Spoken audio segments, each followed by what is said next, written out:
प्रिय IAS PCS aspirants, मैं doctor आनंद प्रदीक्षित हूँ, रिटायर्ड असिस्टेंट कमिश्नर। क्या मुख्य परीक्षा में कठिन भाषा लिखनी चाहिए या सरल भाषा लिखनी चाहिए, बेहद सरल? मैं इस प्रश्न का उत्तर आपको इस वीडियो में दे रहा हूँ, ऑथेंटिक उत्तर दे रहा हूँ। प्रश्न का उत्तर उस विषय की भाषा में देना चाहिए, ना सरल में ना कठिन में। यानी जो जिस विषय की भाषा है उस विषय की भाषा में ही उत्तर देना चाहिए। जैसे अगर आप मौलिक अधिकारों के विषय में लिख रहे हैं हिंदी में, तो आप लिख सकते हैं कि लिखना चाहिए आपको कि मौलिक अधिकारों पर युक्तियुक्त निर्बंधन आरोपित किए गए हैं।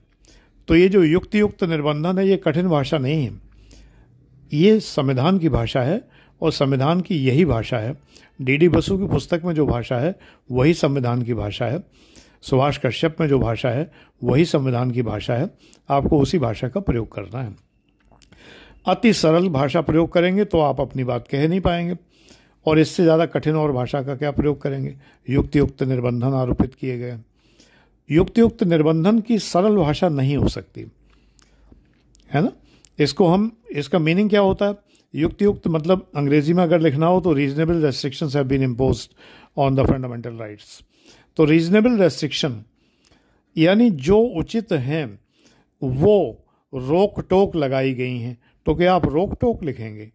क्या आप मेंस के आंसर राइटिंग में ये लिखेंगे कि मौलिक अधिकारों पर उचित रोक टोक लगाई गई हैं? ये तो अच्छी भाषा नहीं है, इसमें नंबर नहीं मिलेंगे आपको। तो उचित भाषा का प्रयोग करना होता है। युक्तियुक्त निर्बंधन आरोपित किए गए।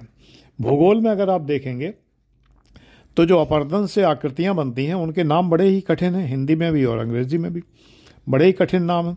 छत्रकशिला, ज्युगेन। तो अब ज्युगेन को ज्युगेन ही लिखेंगे, छत्रकशिला को छत्रकशिला ही लिखेंगे, फियोर्ड को फियोर्ड ही लिखना होगा। जो उसका और कोई शब्द है ही नहीं।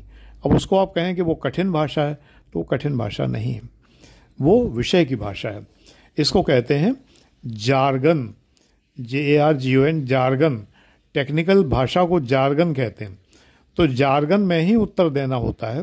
जो जिस विषय की तकनीकी भाषा होती है, टेक्निकल लैंग्वेज होती है, उसमें ही उत्तर देना होता है। ना कठिन हो सकती है वो, ना सरल हो सकती है। मेरी ये बात याद रखिए, मुख्य परीक्षा बिल्कुल कठिन नहीं है, क्योंकि आपने जिन पुस्तकों से पढ़ा है, चाहे अंग्रेजी में चाहे हिंदी में, उन पुस्तकों में जो भाषा है बस वही भाषा आपको लिखनी है। अब आप बच्चों वाली किताबें पढ़ेंगे तो बात अलग है, उनमें तो फिर क्या होगा क्या नहीं होगा, उससे तो कोई आईएएस होता नहीं। बच्चों वाली किताबों से कोई आईएएस नहीं होता। मन समझाना है अपना। हाँ, आपको बेस क्लियर करना है तो वही बेस क्लियर करते रहिए, पता नहीं कितने साल तक करेंगे बेस क्लियर।